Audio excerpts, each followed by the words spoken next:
Hi, I'm Carolyn and I'm from DiverseCrawley. We're really pleased to be part of the Right Here Festival from creativecrawley.com. DiverseCrawley is a community group that celebrates all the wonderful aspects of our very diverse community here in Crawley. We run the Cultural Kitchen as one of our main projects. Normally we would get people together to share food and recipes from all of the different communities in Crawley, but during lockdown we've been doing them online. So there's some fantastic recipes from around the world and we hope you enjoy them.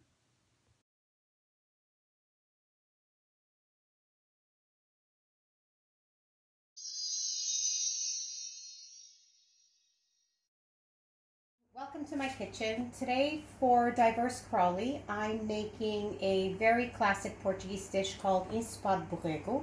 So ensopado literally means soaked in. So this dish uses lamb, all the Mediterranean flavors. So we've got onions, tomato, olive oil, and then it's slow cooked for about an hour.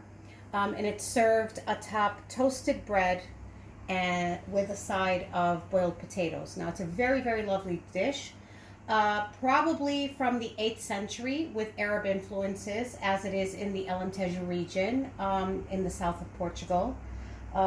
As many of you may know or may not know, the Arabs were a big part of the culinary history of Portugal for many, many, many, many centuries.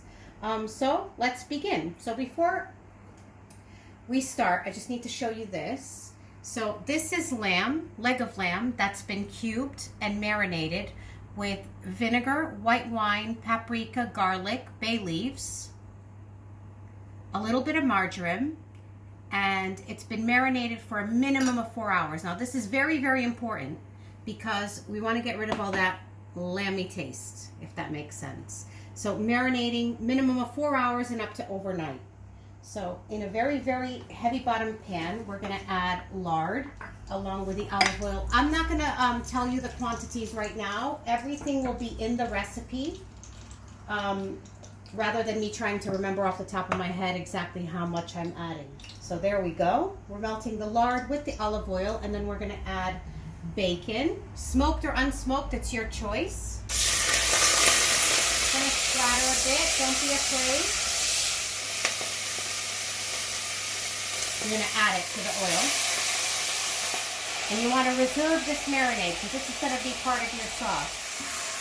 You just want to fry the meat, get it nice and brown in the oil. We're going to reserve this marinade for now. And here we have some diced onion. We're going to add those now. And just stir to incorporate them.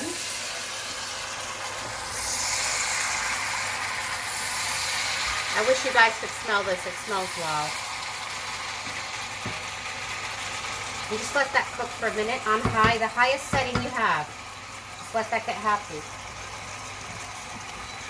Now you take some tomatoes. These are tinned tomatoes, which I recommend more than fresh, because fresh tomatoes, depending on the season, the variety, they might not give you the richness that you want. So Italian peeled plum tomatoes is what I recommend. I didn't have any. So these are Italian cherry tomatoes with the sauce undrained. One tin, about 400 grams, you're going to add them in. Let that cook for about a minute. Always on high. Let it cook on high. It's going to stop sizzling a bit because of adding the cold liquid, but it should come back up in a minute. So now we're going to add the reserved marinade and all the lovely garlic, scrape that all in there. So as you can see, my meat is not completely covered by liquid.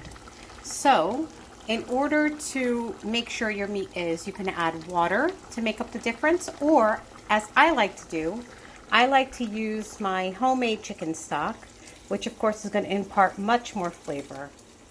Of course, regular water is fine, and that then will ensure that your meat is completely covered and submerged before covering and letting it simmer for 45 minutes until it's completely fall apart tender and melt in your mouth.